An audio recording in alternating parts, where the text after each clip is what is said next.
Olá, jovens! Meu nome é Jade e esse é mais um episódio do Homecast.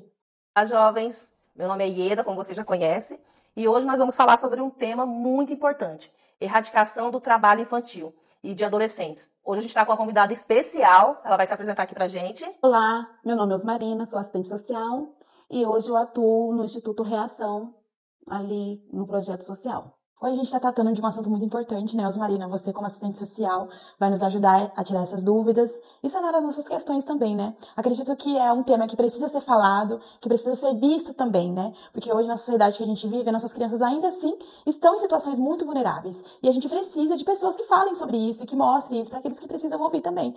Além da nossa categoria jovem também, que a gente não está tão ligado nessa área, é importante que a gente tenha conhecimento sobre isso também, né? E você, como assistente social, vai fazer total diferença aqui pra gente respondendo essas perguntas. Seja muito bem-vinda, tá? Vamos começar com a primeira pergunta? O que é considerado trabalho infantil e como ele se diferencia das atividades que fazem parte do desenvolvimento saudável de uma criança ou na adolescência? Trabalho infantil é quando a criança e o adolescente, ele é colocado numa responsabilidade de trabalho, um compromisso, e muitas vezes está ligado a buscar uma renda, ou contribuir com a renda para a sua família. A gente fala sobre o trabalho infantil, a gente pensa que ainda, né, a gente está vivendo 2025, mas a gente pensa que ainda não existe, né? E ainda é algo que ainda existe muito, né? A exploração do trabalho infantil, criança, como você mesmo disse. Explica pra gente hoje quais são os principais mitos e crenças, né, que ainda existe sobre o trabalho infantil no Brasil. Bom, um dos mais conhecidos é dizer assim, que é melhor estar trabalhando ou é melhor trabalhar do que roubar. Né? Isso é um mito, é uma justificativa para que nossas crianças, nossos adolescentes continuem sendo tirados do seu ambiente escolar, da sua brincadeira, do seu sonhar. Isso é prejudicial, né? Você pode citar mais pra gente? O que mais afeta no desenvolvimento físico, emocional e educacional dessas crianças que têm esse abuso de trabalho, né? Precoce, que vai pras ruas pra vender bala. Hoje em dia a gente vê muito aqui no centro de Cuiabá mesmo. Crianças nos sinais vendendo balinha, ou a gente tá num restaurante, sempre passa ali um menininho com uma trufa ali pra vender pra você. E o que isso prejudica emocionalmente, né? Fisicamente essas crianças que estão expostas às ruas? Primeiro, elas estão vulneráveis, né, a um aliciador, seja por drogas ou até mesmo tráfico humano, né? E elas têm cansaço, fadiga, baixa autoestima e também, se estão na escola, o abandono escolar. Né? Hoje, o nosso país ele exige, né, que as famílias matriculem as suas crianças nas escolas. Sim. Né? É uma forma também de nós estarmos protegendo nossas crianças, né? De estarem buscando esses meios para contribuir na subsistência da sua família. E quais são os dados mais recentes hoje no Brasil do trabalho infantil? Existe alguma região no Brasil em que existe um trabalho infantil mais que outras? A gente acredita que tem regiões que são né, tem mais pobreza. E existe isso? Existe uma região, tem um número que... O trabalho infantil ele acontece em todo o país, mas na região norte e nordeste são as regiões que mais acontecem, né? Tem mais incidência. Existe uma pesquisa do IBGE, o PNAD, que é a Pesquisa Nacional por Amostra a Domicílio, que é uma pesquisa continuada.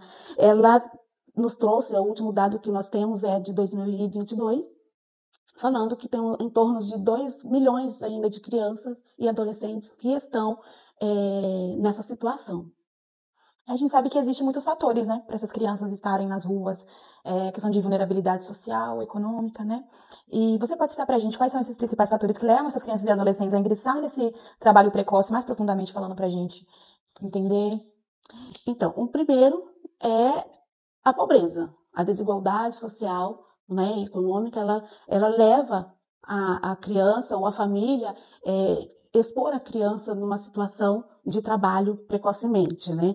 E a falta também de uma educação de qualidade. A desinformação também é um fator que conduz com que essa família permita que essa criança e esse adolescente vá, né, trabalhar ou expor ao trabalho de forma precoce.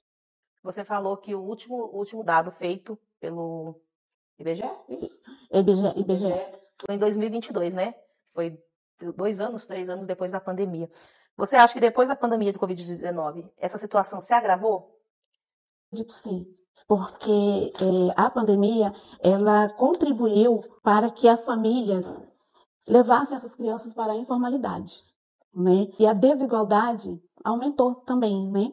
Então, a questão remota tirou as crianças do ambiente escolar, porque eu acredito que a escola é também um espaço de proteção das crianças, né? Então, elas ficaram ali desprotegidas, certo? Mais vulneráveis e até mesmo de forma invisível, onde que ficaram reclusos, muitas dentro de casa, né? E sem estar na visão, muitas vezes, em especial do poder público. É interessante que essa questão da pandemia, ela levou para várias situações, né? A exploração, que eu acredito que muitas crianças que vivem essa exploração dentro de casa, como você disse, a escola é um refúgio. Os projetos sociais é uma fuga para que eles possam sair dessa exploração, né? A gente trabalha em projeto social, a gente sabe que tem crianças que querem morar no instituto, se deixar, né? Eles não querem ir embora. Então a gente entende que muitas vezes é uma forma de fuga, né, para essa exploração, trabalho infantil dentro de casa, né? E não tendo, eles ficaram sem saída, né? Porque na época da pandemia, o que podia fazer? Nada. Nem a gente podia sair, imagina as crianças, né? Hoje, quais são as principais políticas públicas e leis que protegem as nossas crianças, né? Que são disponíveis aí? Olha, enquanto espaço legal, né, nós temos o ECA, responsável aí por uma série de orientações e proibições, né, com relação ao trabalho infantil, né? O artigo 60, ele realmente proíbe todo o trabalho infantil, né? Que esteja abaixo, né, que é permitido, né, da idade mínima para o adolescente.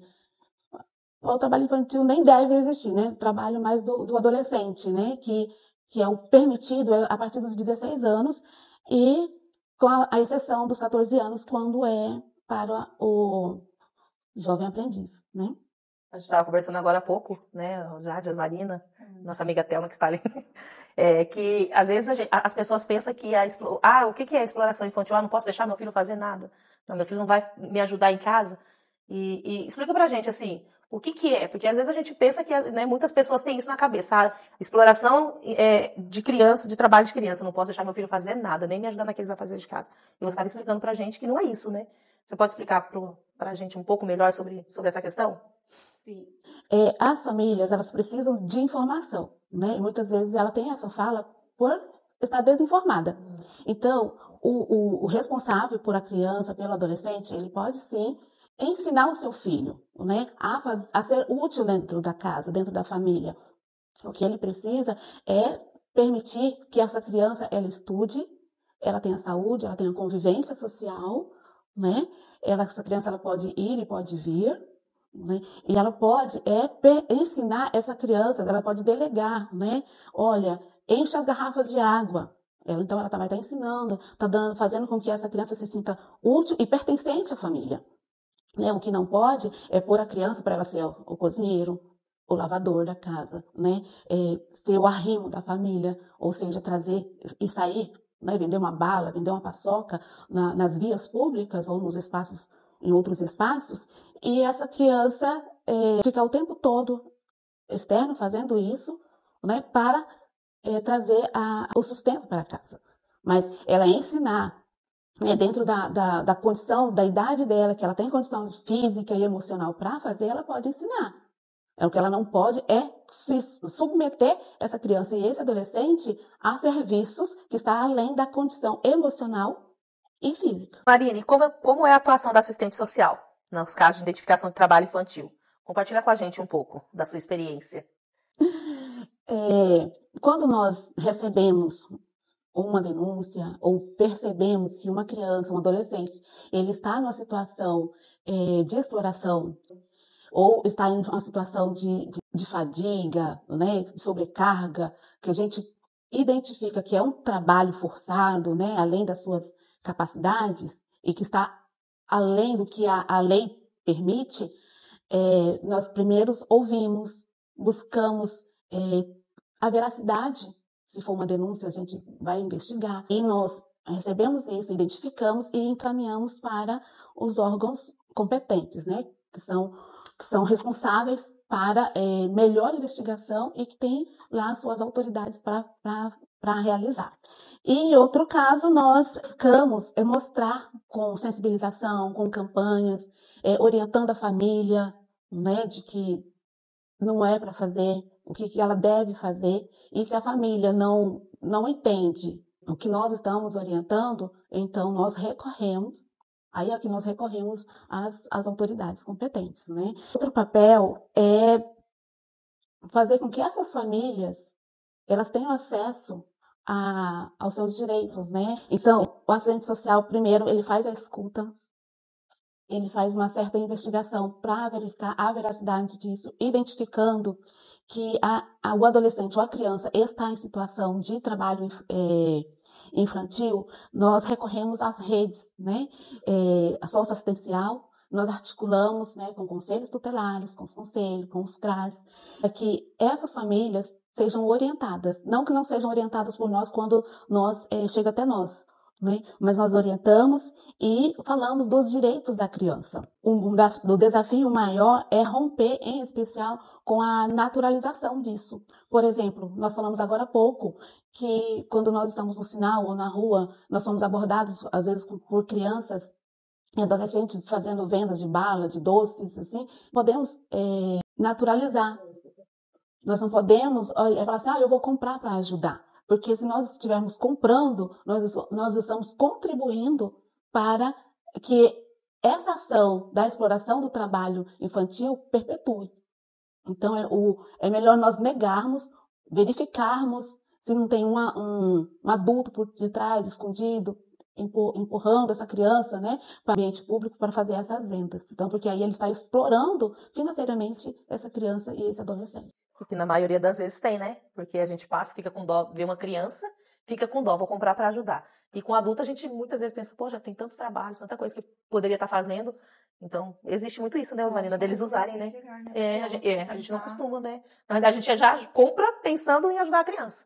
Eu confesso que é novo para mim isso. Eu nunca parei para pensar dessa forma. De se refletir. Isso, sim. Quais as alternativas para as famílias em situação de vulnerabilidade que acabam dependendo do trabalho dos filhos? Quais alternativas você aconselharia buscar, né? Ir atrás para ajudar nessa renda, ao invés de permitir que os filhos saiam para vender essas coisas e coloquem eles nessa situação de vulnerabilidade e de exploração também, né? A alternativa é as famílias estarem buscando os benefícios alternativos, né? Que se tem, por exemplo, se está com falta de alimento em casa, elas podem buscar uma instituição pública e solicitar uma cesta de alimentos lá, por exemplo, no CRAS, que é uma instituição do governo muito conhecida pelas famílias, né? A outra é elas entrarem no programas de distribuição de renda, né? Como Bolsa Família, o Ser Família, no caso do nosso estado, né? Tem os programas que elas podem comprar um prato, que hoje aqui no nosso estado, tem um município também chamado Prato Cheio, que vende com um valor mais acessível. E como sociedade, como que a gente pode contribuir na erradicação do trabalho infantil?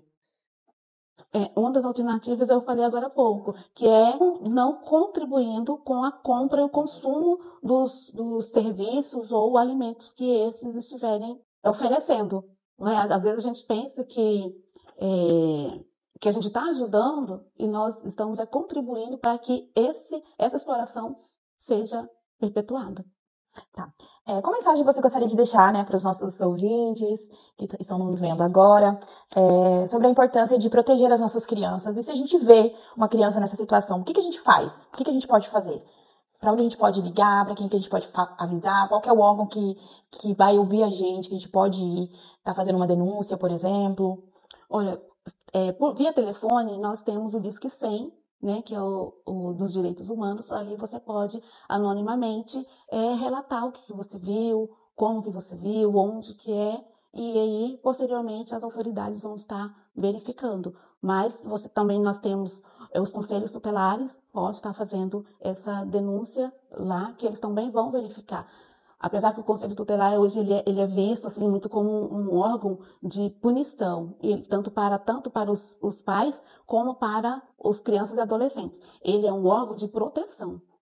Então, ele vai verificar, se for o caso, né, de recolher, de tirar, isso vai ser tudo, é uma situação que é avaliada, né? Então, qualquer cidadão viu, desconfiou, ele pode fazer uma denúncia. É melhor fazer uma denúncia, né, ir lá relatar e não ser nada, né, ser só uma suspeita, do que falar assim, não, eu só estou suspeitando, não é nada, e a criança está numa situação de exploração.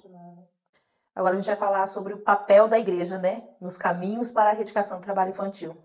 Rosmarina, como que você vê, como que você acha que a igreja pode atuar hoje na prevenção do trabalho infantil, né, no acolhimento das crianças e dos adolescentes? Existem ações, práticas que as comunidades de fé podem desenvolver? Pode sim, eu acredito que a igreja, ela, dentro de tantas ações que ela faz, ensinos e orientações que ela faz para quem frequenta ali na comunidade, primeiro que ela pode ensinar, orientar, né, para a comunidade local, que o trabalho infantil é crime.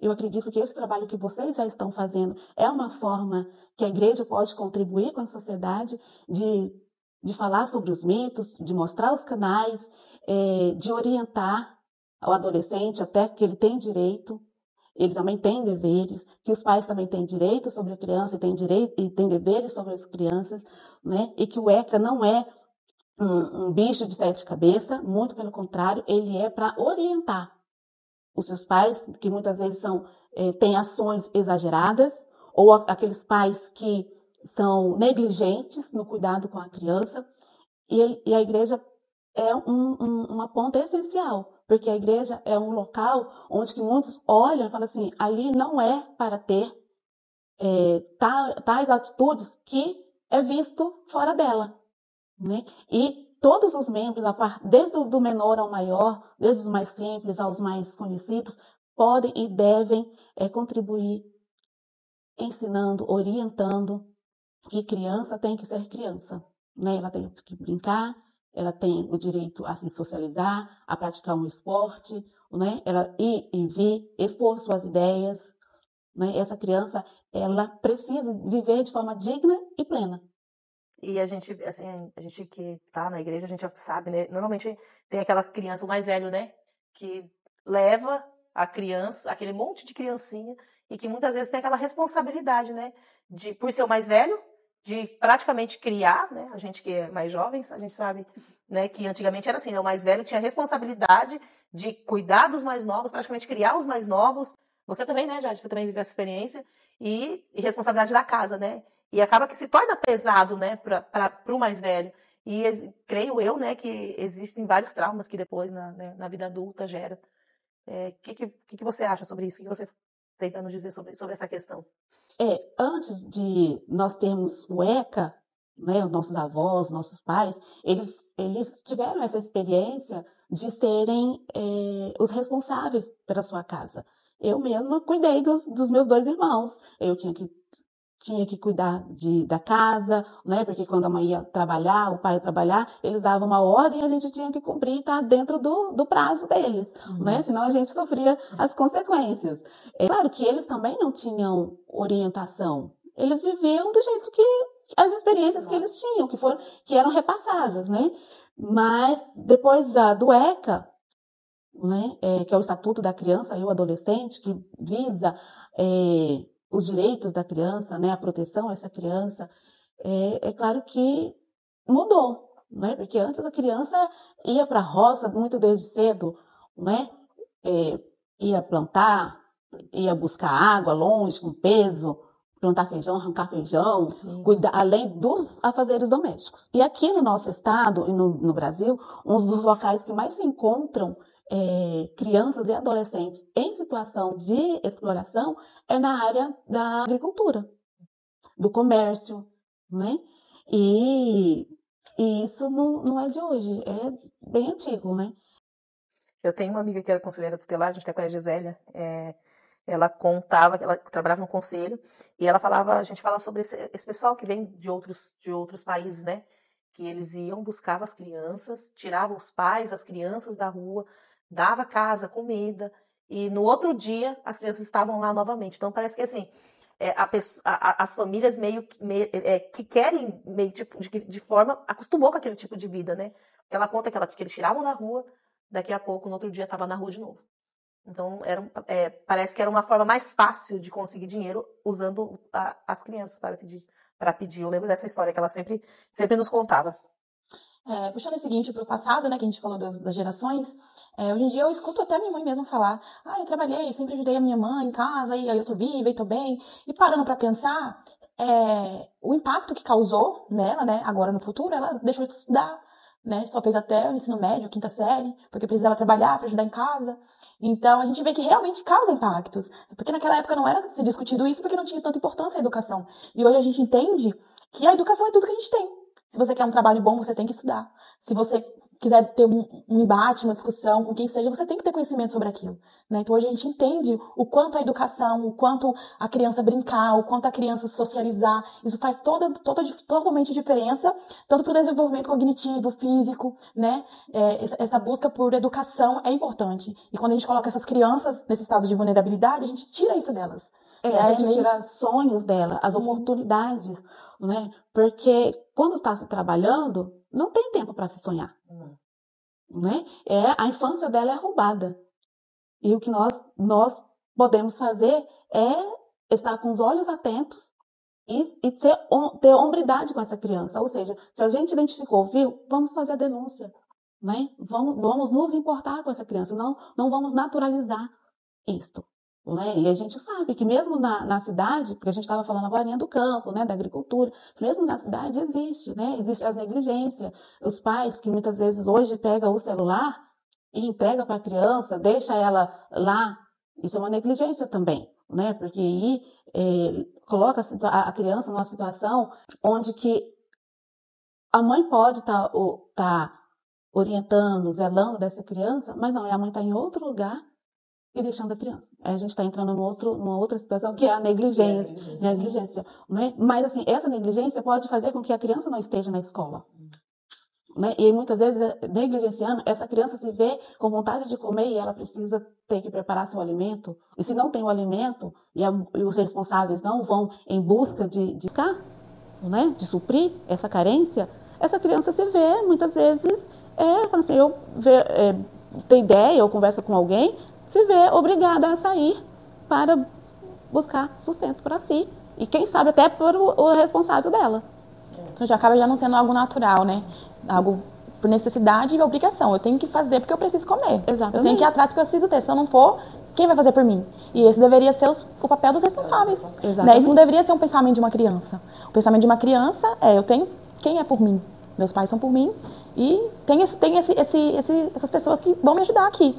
Não tem que pensar no que eu vou comer. Uma criança de 5 anos não tem que pensar o que eu vou fazer para o almoço agora, né? 5, 6, 7 anos.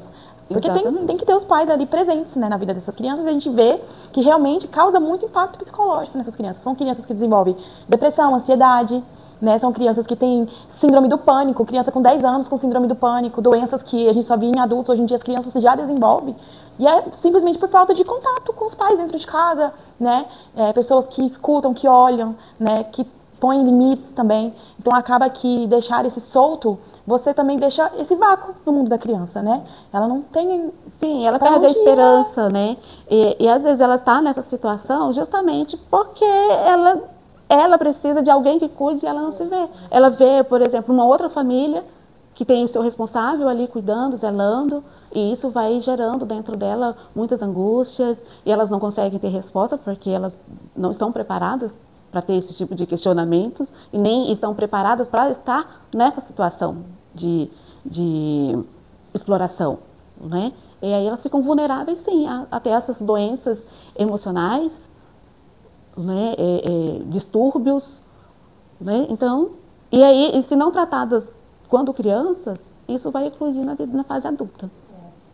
E de que forma os líderes das igrejas podem colaborar com a rede de proteção, como escola, conselho tutelar e serviço de assistência? Podem estar orientando as famílias como identificar, né? Porque tem família que não sabe, ela está ali, coloca a criança. Hoje, aqui no país é meio difícil isso, muitas famílias não saberem, mas a gente sabe que tem famílias, pela sua simplicidade, pela sua condição, instrução escolar, às vezes ela não tem.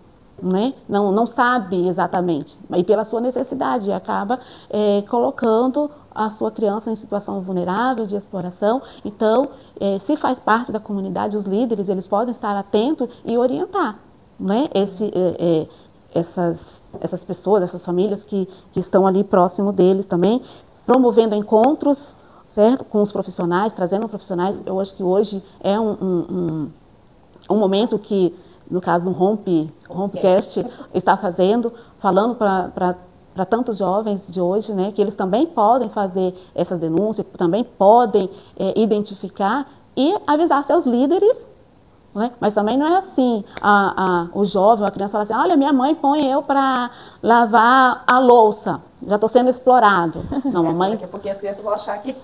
Não vai querer lavar a louça mais, né? Vou lá arrumar o seu quarto. Então, pode esclarecer, né? Falando, não, os responsáveis, mamãe, papai, podem sim pedir para você lavar uma louça, lavar um banheiro, arrumar o seu quarto, né? Contribuir, ser útil dentro da família. O que não pode é a família pegar esse adolescente, essa criança e fazer com que ele seja o responsável por todo o serviço doméstico. Ou para trazer, né, como a gente tem falado, trazer em especial a questão financeira, né? Ele ser colocado, porque a gente sabe que tem tanto família como não. Às vezes a criança não tem os seus responsáveis legais, às vezes está pelo tio, né, ou é um vizinho, alguém que está ali sendo responsável por ele e está ali explorando a criança como, primeiro, se for um empregador, se for um dono de um mercadinho e estiver empregando um adolescente, uma criança que não esteja dentro, né, dos 16 anos ou 14 anos, que é o jovem aprendiz, então ele está usando mão de obra barata, né? E muitas vezes pode ser até escravas, como é o caso, geralmente é encontrado mais nos trabalhos de agricultura. É isso. É um assunto muito interessante, né? Achei muito importante a gente compartilhar. Ajudou muito a sua experiência, tudo que você nos falou foi de muito aproveitamento para nós, né? Acredito que pode ser que esteja pessoas assistindo que estejam passando por isso, que precisam ouvir isso, tanto adolescente quanto os pais também.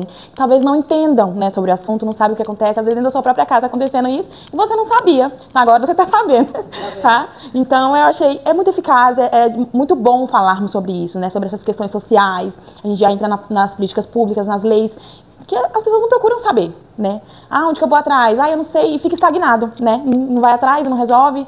E a gente entende que tem leis e tem espaços, né? Como você falou sobre o CRAS, né? Sobre o Bolsa Família, a gente tem o Auxílio Gás também, que a gente tem também no CRAS se a pessoa for atrás, né? A gente tem a Bolsa Família também. Então a gente percebe que tem meios que podem recorrer, né? A gente não precisa colocar as nossas crianças em situação de vulnerabilidade ali nas ruas, correndo risco de várias coisas, né? Até de acidente que a gente vê nas ruas, a criança vai atravessar, correr para vender ali no semáforo, acaba acontecendo um acidente. Então a gente percebe que tem sim políticas públicas e tem sim leis, né? Que as famílias podem recorrer, né? E não precisa colocar nossas crianças nessa situação vulnerável, né? A outra coisa que eu gostaria de falar falar assim, mas e se o adolescente, ele quer ir trabalhar? Né? Ou a criança, ela tem essa vontade, né, empreendedora, mas ela pode fazer isso, desde que seja supervisionado e não seja explorado. Que ela, por exemplo, assim, a mãe, ou aqui é um condomínio, né? A criança está no condomínio. Tem uma feirinha, ela quer ir lá, mas tem que ter um supervisionado, ela pode ir lá vender as pulseirinhas dela. Mas é uma vontade dela, ela está ali encarando mais como uma brincadeira, não é assim uma opressão, né? Não é alguém, um adulto que está ali obrigando essa criança. Vou fazer para inteirar em casa para comprar um arroz, por exatamente, exemplo. Não, tá fazendo, né? Porque ela está se divertindo ali. Exatamente, ela está encarando aquela situação, não deixa de fazer parte dos sonhos dela, mas é uma coisa que ela está encarando para brincar, né? Ali, aprendendo também, de certa forma, mas não é uma obrigação, né? Não é uma obrigação, não é o pai que o pai ou a mãe que está exigindo que ela vá lá participar e ficar até tal hora. Então, assim, se ela está ali, 15 minutos, ela quer ir embora, ela desmonta e vai embora. Ela não tem obrigação de trazer tantos reais para casa. E também não tem aquela questão de se você não trabalhar, você não vai ter. Por exemplo, se você quer um doce, então você vai trabalhar, senão você não vai ter. Exatamente. Né? Aí já entra na questão da exploração. Exatamente. Marina, foi um prazer ter você conosco, né? Nos agregou bastante, aprendemos bastante. E para encerrar, eu quero ler um provérbio, lá em Provérbios 31:8, a Bíblia nos orienta, abra a boca a favor do mudo, pelo direito de todos os que se acham desamparados. Então, a gente, como igreja, a gente tem esse papel também de orientar, se vermos, denunciar, né? Vamos ajudar quem precisa, quem tanto precisa. Também eu quero agradecer o convite e como cristã também eu gostaria de deixar um versículo que é Marcos 10:14, né, onde que Jesus fala assim, deixai vir a mim as criancinhas. Então nós podemos também encarar esse versículo como que Jesus dá valor nas crianças, né, que essas crianças também têm direitos da proteção, do sonhar, do cuidado, né, de ser amada. E também esse versículo que você acabou de trazer, ela nos remete para um chamado de justiça, né? Que quando nós vemos e percebemos que algo está errado com as nossas crianças, os nossos adolescentes, podemos sim ser canal de proteção para essas crianças, né? Não a partir da igreja, em especial a partir da igreja, nós devemos olhar com olhos de amor, de cuidado, de justiça, de proteção para essas crianças e dali da igreja para a comunidade externa. E aí nós temos todos os canais que nós já falamos, né? Denúncias, né? Nós temos o Conselho Tutelar, nós temos o Disque 100, que são os canais mais conhecidos, né? pela sociedade. Mas isso não impede da gente ir na Polícia Militar, né? Nós temos o Ministério Público, nós temos defensorias públicas que estão a serviço da proteção da criança e do adolescente. Muito obrigada por nos acompanhar em mais um episódio do Homecast. Até logo. Tchau, até o próximo episódio e vem coisa boa por aí.